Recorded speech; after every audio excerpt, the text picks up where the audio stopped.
우리 기쁜 마음으로 주님 앞에 나오신 여러분들을 주의 이름으로 축복하고 모두 환영합니다. 우리 매달 첫째 주일은 우리가 모두 환영한 데이로 우리가 모이고 있습니다. 그래서 모두 환영한 데이 때는 우리가 제가 특별히 전도 설교 한다고 했습니다. 우리가 교회에 나오시지만 아직 믿음이 없으신 분들, 연약하신 분들, 믿음이 확신이 없으신 분들 그 눈높이에 맞춰서 제가 이렇게 설교를 하게 되겠습니다. 어떻게 하면은 예수님을 잘 소개하고 또 전달할 수 있을까? 이미 신앙이 있으신 분들은 큰 관심이 없을 수도 있지만, 그러나 우리 주변에는 아직 믿음이 없으신 분들이 있기 때문에 여러분들이라면 어떻게 복음을 전하고 성경을 전하고 예수님을 전할까 하는 그런 관심을 가지고 오늘 말씀을 잘 들으실 수 있기를 바랍니다. 제가 예전에 이제 청년부를 섬기는 그런 전도사 때였습니다. 그때 제가 생각나는 이제 젊은 자매가 있었는데, 그게 대학생입니다. 성격도 착하고 이제 교회에서 또 부탁하는 것들을 잘 또 순종하는 그런 이제 좋은 자매고, 공부도 잘해서 서울의 유수한 대학에서 공부하는 그런 이제 학생이었어요. 오랜 시간 동안 또 이제 교회 학교에서부터 올라왔기 때문에 당연히 믿음이 좋을 줄로 알았어요. 그런데 어느 날 제가 얘기를 하다 보니까 이 자매가 믿음의 뿌리가 없는 거예요. 그래서 그 자매에게 또 이렇게 저렇게 또 복음을 설명하고 또 얘기를 했어요. 그런데 문제는 뭐냐면 이 자매는 이 성경책이 사람이 쓴 것인데 이걸 어떻게 하나님의 말씀이라고 믿을 수 있느냐는 거예요.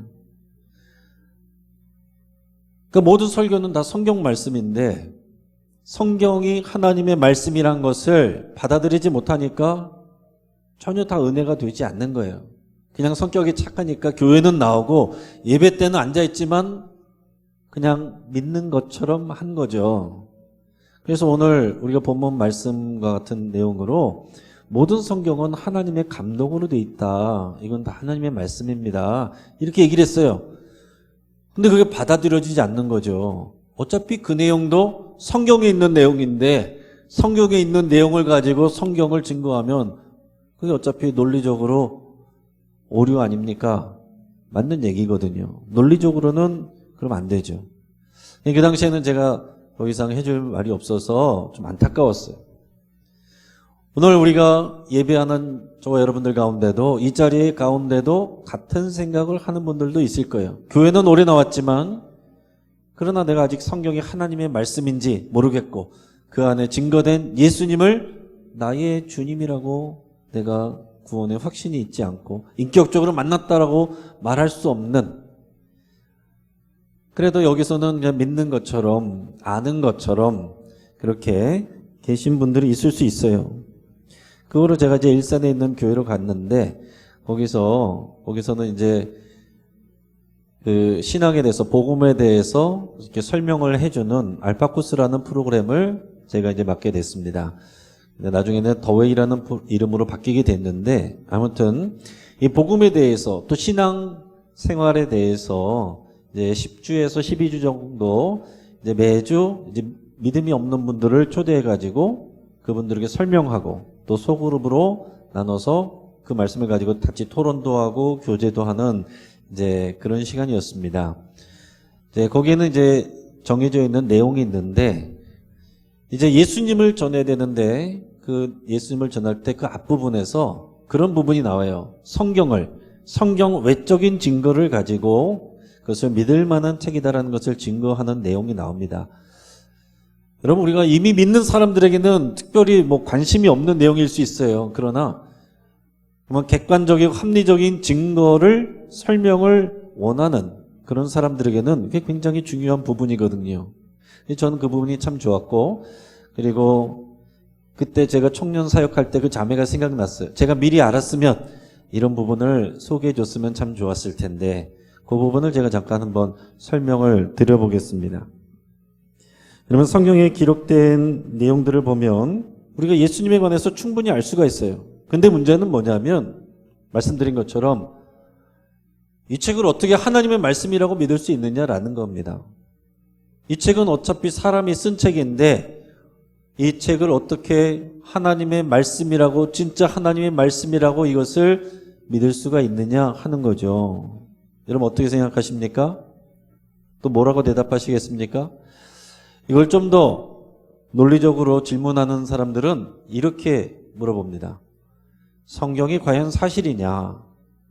신약 성경은 2000년 전에, 구약 성경은 그 이전에 기록되었댔는데 그 오랜 시간이 지나는 동안 그때 기록할 당시와 지금의 성경 내용이 변하지 않았다는 것을 어떻게 알 수 있느냐? 지금 이 성경의 내용이 정말 최초로 기록됐던 성경의 그 내용이라고 믿을 수 있느냐? 이런 질문을 할 수 있습니다. 우리 가운데는 대부분은 이런 질문을 생각도 못 해봤을 거예요. 그냥 당연히 하나님의 말씀이라니 생각하고 다녔는데, 그러나 교회 밖에 있는 사람들 중에는 이런 질문을 하는 분들이 있다는 거예요.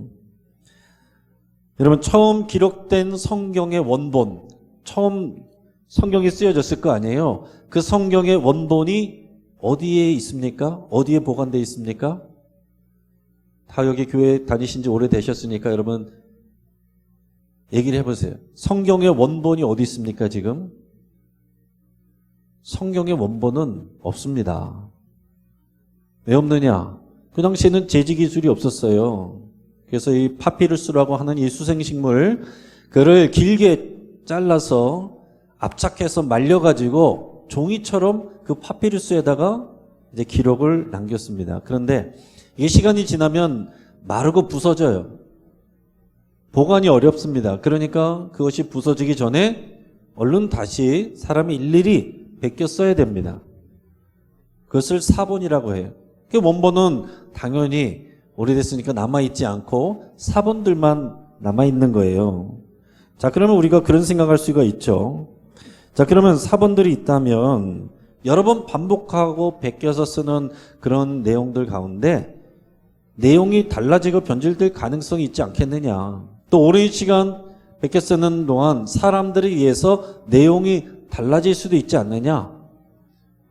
그 원래 내용이라고 우리가 어떻게 신뢰할 수 있느냐. 우리가 이렇게 질문을 할 수가 있습니다. 여기에 대해서 고대 사본학자인 브루스라는 학자가 있는데 이분이 신약성경은 믿을만한가? 라는 책에서 한 도표를 이렇게 실어 놓은 게 있습니다. 제가 그 도표를 보여드리고 여러분들에게 좀 설명을 드려볼게요. 여러분 좀 관심을 갖고 한번 들어보시기 바랍니다. 자, 가장 오른쪽에는 저자나 또는 저서의 이름이 있어요. 그리고 그것이 언제 쓰여졌는지, 처음에 쓰여진 시기가 있고, 그 다음에 최초의 사본이 발견된 가장 오래된 사본이 언제일 것인지, 그러면은 원본을 쓰여진 시간하고 사본이 쓰여진 시간의 간격이 있잖아요. 그게 얼마나 차이가 나는지, 그리고 그 남아있는 사본의 숫자는 몇 개인지, 이것을 가지고 사본을 비교하는 연구를 한 겁니다.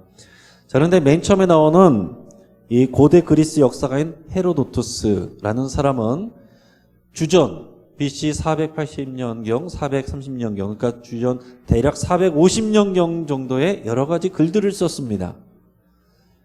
그 글들이 지금도 이제 사람들이 읽히는데 그 가장 오래된 사본은 언제 거냐면은 주후, 그러니까 AD 900년이에요.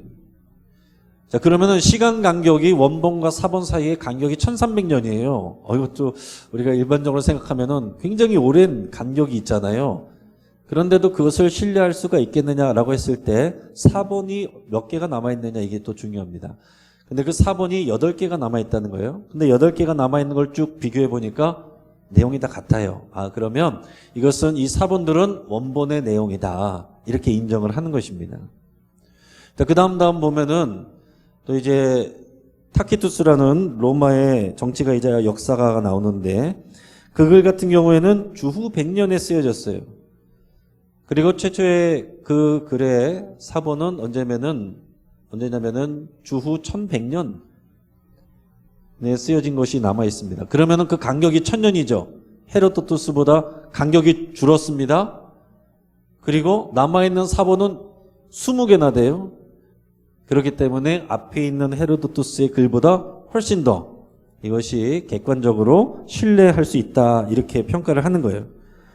자, 그 밑에 보면 카이사르의 갈리아 전쟁이나 리비우스의 로마사 같은 경우에 보면 최초에 쓰여진 원본과 사본 사이의 간격이 100년 미만이에요. 약 900년 정도 차이가 난다고 그랬죠. 시간도 짧습니다.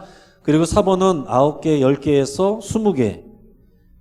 그러니까 앞에 거보다 더 신뢰할 만하다. 이렇게 평가를 하는 겁니다. 그럼 마지막에 신약 성경이 나오죠. 신약 성경은 언제 쓰여졌느냐? 주후 40년에서 100년 정도. 그러니까 예수님이 33살에 돌아가셨으니까, 그러니까 그 후에 몇 년 후에부터 이제 글이 쓰여지기 시작해서 100년에 이르기까지 쓰여졌어요. 그리고 남아있는 최초의 사본이 언제일 것이냐면은 저기 나와 있는 것처럼 AD 130년에서 350년 사이의 사본들이 남아있어요. 사본이 그럼 몇 개가 있느냐? 헬라어 사본이 5,000개, 라틴어 사본이 10,000개, 다른 언어로 된 사본이 9,300개 이렇게 있습니다. 자, 그러니까 앞에 있는 다른 내용들보다 훨씬 더 간격도 좁고 그 간격은 300년 정도밖에 안 돼요. 그리고 남아있는 사본 숫자는 비교할 수 없이 엄청나게 많은 겁니다. 그렇기 때문에 자, 사본학자인 원본 연구가인 호투라는 사람은 고대에 기록된 내용들 중에서 가장 신뢰할 만한 그런 책은 성경이다. 이렇게 얘기를 했습니다. 이것은 성경학자가 얘기한 것이 아니고 일반 고대 사본학자가 하는 얘기예요. 그럼 오늘 우리가 읽은 성경 말씀은 사도 바울이 디모데에게 보낸 편지입니다. 그러니까 이 편지도 지금으로부터 하면 2000년 전에 글이겠죠. 근데 지금은 우리가 교회가 굉장히 많습니다. 지금은 곳곳에 교회가 많고 그리스도인들도 많아요. 그러나 그 당시에는 교회를 찾기가 어렵고 기독교는 아주 작은 종교였습니다. 또 구약 성경을 믿는 유대인들도 그리스도인들을 싫어하고 박해했고 로마 사람들도 핍박했고 헬라 사람들은 이 성경의 내용을 좀 우습게 알았어요. 자, 이런 상황 속에서 예수님을 믿는다, 신앙생활을 한다, 거기다 더 나가서 목회를 한다. 그것은 정말 자신의 모든 기득권을 내려놓고 그리고 자기의 전 인생과 생명을 거는 그런 위험한 도박과도 같은 일이었습니다. 예수님 믿는다는 것 때문에 자칫하면 밖에 시기에는 끌려가서 고문당하고 생명을 잃는 거예요. 여러분, 여러분의 삶을, 여러분의 생명을 건다면 아무 거에나 걸 수 있겠습니까? 정말로 여러분들이 생명을 걸 만한 그 가치에다가 걸지 않겠어요? 그런데 그런 사람들을 목회하는 디모데에게 오늘 사도 바울이 편지를 격려하면서 뭐라고 했느냐? 오늘 본문 말씀을 같이 한번 읽어보겠습니다. 자, 시작. 모든 성경은 하나님의 감동으로 된 것으로 교훈과 책망과 바르게 함과 의로 교육하기에 유익하니 이는 하나님의 사람으로 온전하게 하며 모든 선한 일을 행할 능력을 갖추게 하려 함이라. 아멘. 앞에 있는 내용과 함께해서 보면 이 성경은 사람으로 구원에 이르는 지혜가 있게 하고 사람을 바르고 온전하게 만들어주고 하나님이 기뻐하시는 선한 일을 할 수 있는 능력을 준다.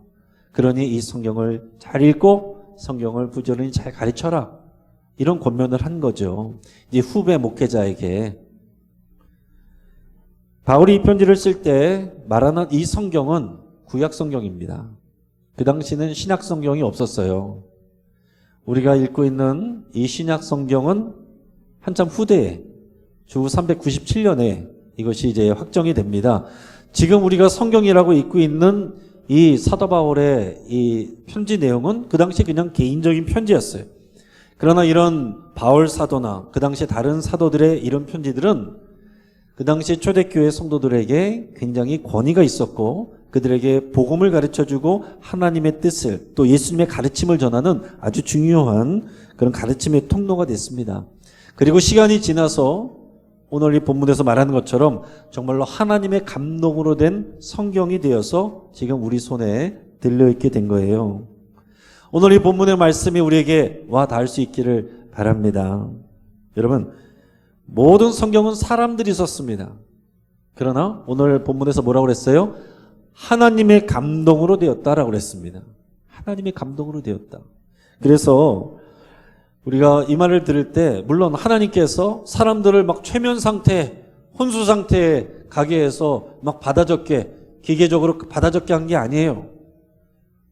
각자 그 사람의 저자들은 자기의 상황과 자기의 개인의 개성을 가지고 쓴 것입니다. 그 사람의 교육 상황과 성격과 재능과 은사와 교양과 문체 이런 것들을 통해서 성경을 쓰는데, 이 내용을 쓰게 되는데 성경이 되게 하겠다가 아니에요. 여러 가지 상황 속에서 하나님의 감동을 받아서 쓴 것입니다. 그래서 우리가 성경을 이해할 때 어떻게 이해되느냐? 성경은 사람의 책이면서 동시에 하나님의 말씀입니다. 따라 보겠습니다. 성경은 사람의 책이면서 동시에 하나님의 말씀입니다. 이 두 가지를 다 이해할 수 있어야 돼요. 하나님의 말씀이라고만 생각하면 사람의 연약함과 시대적인 그런 한계가 보면 시험 들어요. 사람의 책을만 보면 하나님의 말씀이 들리지 않습니다. 여러분, 성경이란 것은 어느 날 한 사람이 자리 잡고 앉아서 쭉 쓴 게 아닙니다. 1500년이라는 오랜 시간 동안 40여 명의 사람들이 쓴 것을 모아놓은 거예요. 여기에는 왕도 있고 제사장도 있고 정부관료도 있고 의사 같은 이런 고위직들도 있었지만은 어부나 농부나 목자 출신의 그런 일반 서민들도 포함이 되어 있습니다. 그런데도 불구하고 이 성경 66권은 놀랍게도 한 사람이 쓴 것처럼 통일된 주제가 관통하고 있어요. 그러니까 여러분, 일반적인 상식을 가지고 보더라도 이것은 굉장히 놀라운 일입니다. 자, 그리고 성경은 오래전에 시대에 사람이 썼기 때문에 그 시대의 한계를 가지고 있습니다. 오늘 이 사도 바울이 이 오늘 본문을 썼는데 사도 바울도 지구가 둥그렇다는 걸 모르고 있어요. 그 당시에. 저 여러분들은 다 알고 있는 사실을 사도 바울은 모르죠. 그리고 지구가, 이 세계가 이렇게 생겼다고 생각을 했습니다.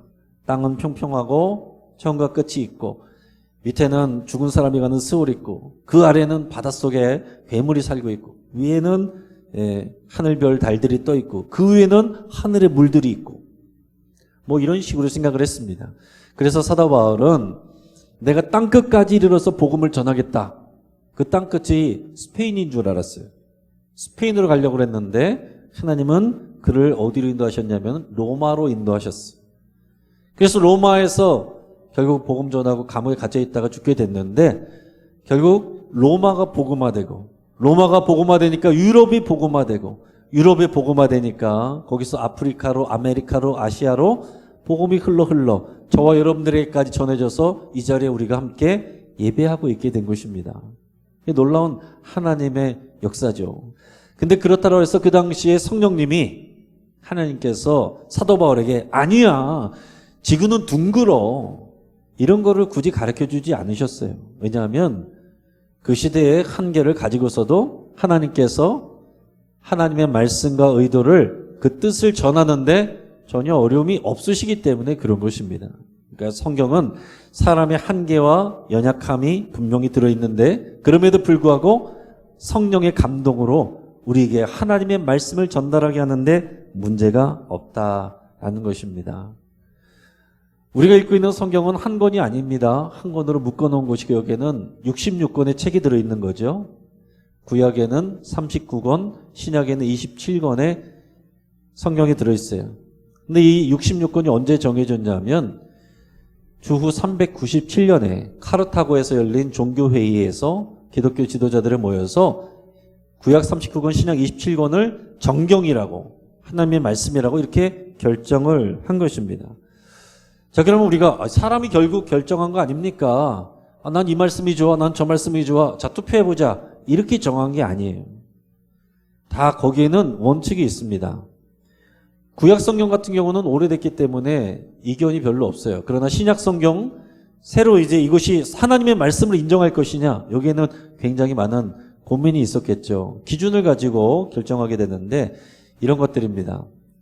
저자가 사도였는가, 아니면 사도와 밀접한 관련성을 가지고 있는가. 그러니까 사도는 예수님에게 배운 사람들이기 때문에 예수님의 가르침이 굉장히 중요하고 그래서 사도가 쓴 글이 권위가 있어요. 아니면 사도에게 배운 사람의 글이 권위가 있어요. 또 그 책이 그 당시 초대교회에 의해서 전반적으로 받아들여졌느냐? 교회에서 인정하지도 않고 받아들여지지도 않는 글을 어떻게 성경이라고 할 수 있겠습니까? 또한 책이 교리의 일관성, 또 전통적 교훈을 그대로 담고 있느냐? 또 이 책이 성령의 사역을 반영하는 높은 도덕적 그리고 영적인 가치를 지닌 증거를 담고 있느냐?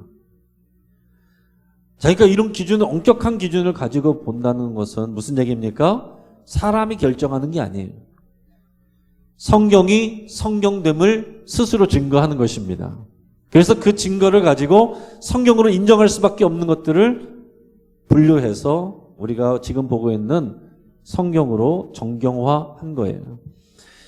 우리 가톨릭 여러분 천주교에 가시면은 우리 이 66권 외에 외경이란 것들이 이제 성경에 붙어 있어요. 그 외경은 우리가 정경이라고 인정하기는 좀 부족하나 참고할 만한 내용을 담겨 있는 것을 외경이라고 하고, 우리가 거기에도 안 나와 있는 위경이란 것들은 오래전에 여러 사람들이 썼지만 내용이 수준이 떨어지거나 왜곡됐거나 잘못됐거나 교회에서 받아들여지지 않았거나 이미 그런 것들입니다. 그래서 우리는 위경은 당연히 안 읽고 외경도 거의 보지 않고 우리는 정경으로 된 66권만 하나님의 말씀을 전하고 배우고 있습니다.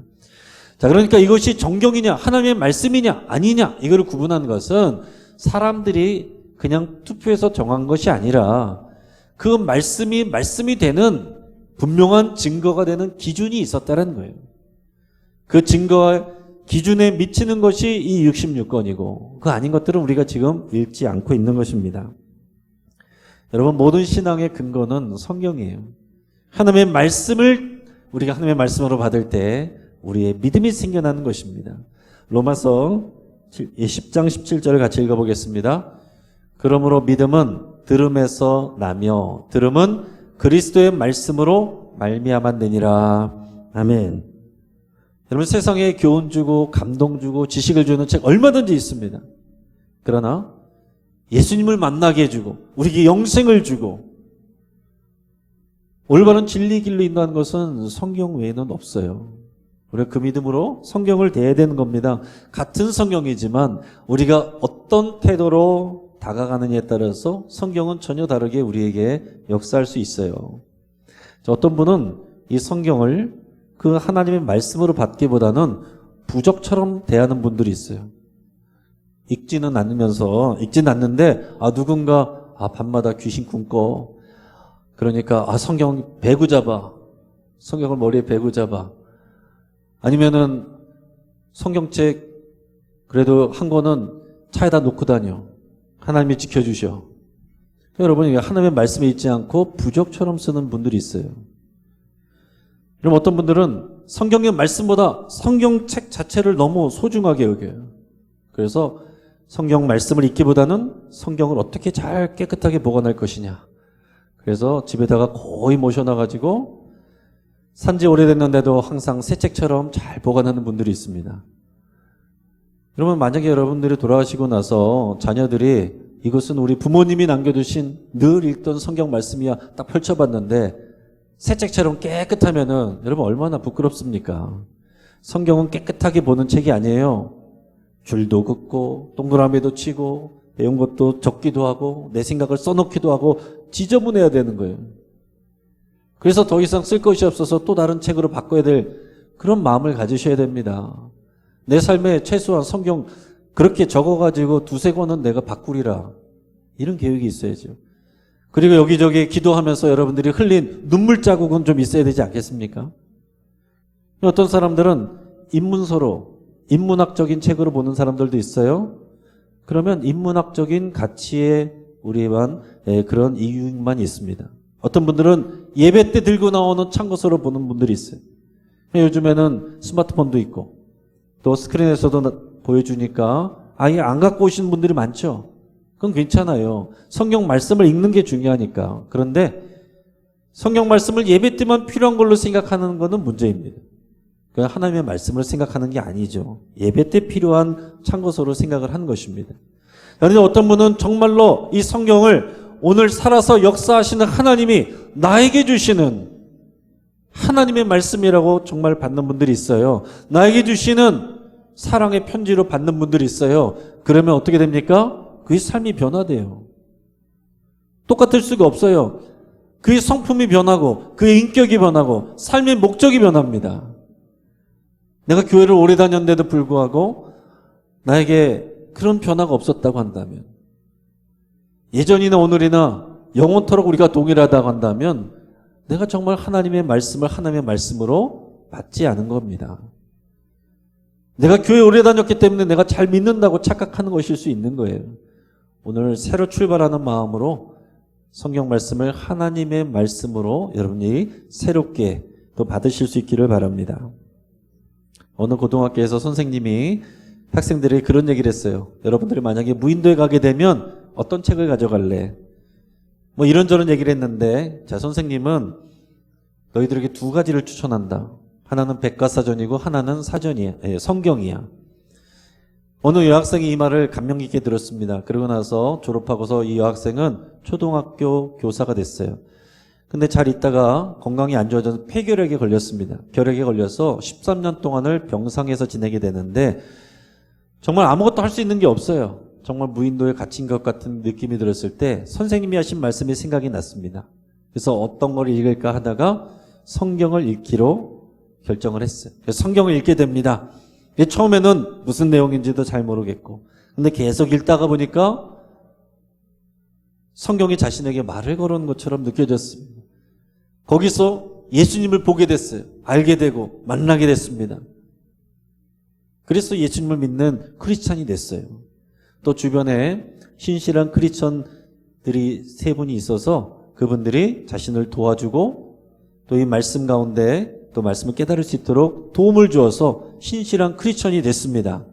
그래서 이분은 나중에 이 성경을 통해서 훗날에 뭐라고 고백하냐면, 이 성경을 통해서 내가 얻은 것이 많습니다. 이렇게 말하면서 내가 성경을 통해서 나는 사람을 사랑하는 힘을 얻게 되었고, 죄를 씻는 능력을 받게 되었고, 그리고 하나님을 찾는 겸손을 받게 되었고, 살아갈 능력을 받았습니다. 이런 고백을 했어요.